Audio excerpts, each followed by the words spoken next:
Hello friends, front పార్ట్లో hooks belt and కాజా belt cloth ఒకటి ఎక్కువ తక్కువలు వస్తున్నాయా? సైడ్ జాయింట్ తిన్నగా ప్లస్ గుర్తు రావట్లేదా? అయితే ఈ టిప్స్ని పాటించండి. ఫస్ట్ డాట్స్ని మార్క్ చేసేటప్పుడు ఒక క్లాత్కి ఎలా అయితే మార్క్ చేస్తున్నామో సేమ్ అదే విధంగా సెకండ్ క్లాత్కి మార్క్ చేసుకోవాలి. రెండు క్లోజ్కి కరెక్ట్గా స్టిచ్ వేసుకుంటే ఫ్రంట్ పార్ట్ డాట్స్ని స్టిచ్ వేశాక ఇలా చెక్ చేసుకోవాలి. నెక్స్ట్ షేప్ బెల్ట్ని యాడ్ చేశాక హైట్ని చెక్ చేసుకోవాలి. హుక్స్ బెల్ట్ అండ్ కాజా బెల్ట్ని యాడ్ చేశాక ఫ్రంట్ పార్ట్ హైట్ అనేది ఇలా చెక్ చేసుకోవాలి.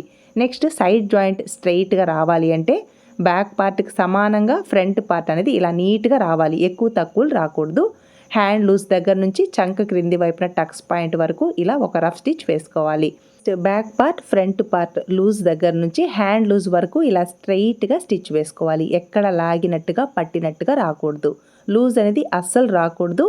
ఇలా స్ట్రైట్గా సైడ్ జాయింట్ వచ్చింది అని అంటే చంక క్రింది వైపున ప్లస్ సింబల్ ఆటోమేటిక్గా వస్తుంది. Hand loose, chest loose, arm hole loose, నడుము లూజ్ ఇవన్నీ కరెక్ట్గా మ్యాచ్ అయితేనే సైడ్ జాయింట్ ఇలా స్ట్రైట్గా వస్తుంది. సైడ్ జాయింట్ ఎంత నీట్గా వస్తుందో బ్లౌజ్ ఫిట్టింగ్ అంత పర్ఫెక్ట్గా వస్తుంది. కటింగ్లో ఇచ్చిన ఖర్చులు కరెక్ట్గా తీసుకుంటూ బ్లౌజ్ స్టిచ్ చేసాము అంటే ఫిట్టింగ్ ఇంత పర్ఫెక్ట్గా వస్తుంది. మీరు ఇలా మీ బ్లౌజ్ని డిజైన్ చేసుకోవాలి అంటే ఫుల్ వీడియో మన యూట్యూబ్ ఛానల్ నేమ్ క్రింద ఉంది, చెక్ చేసుకోండి. చేయడం మాత్రం మర్చిపోవద్దు ఫ్రెండ్స్. Please subscribe.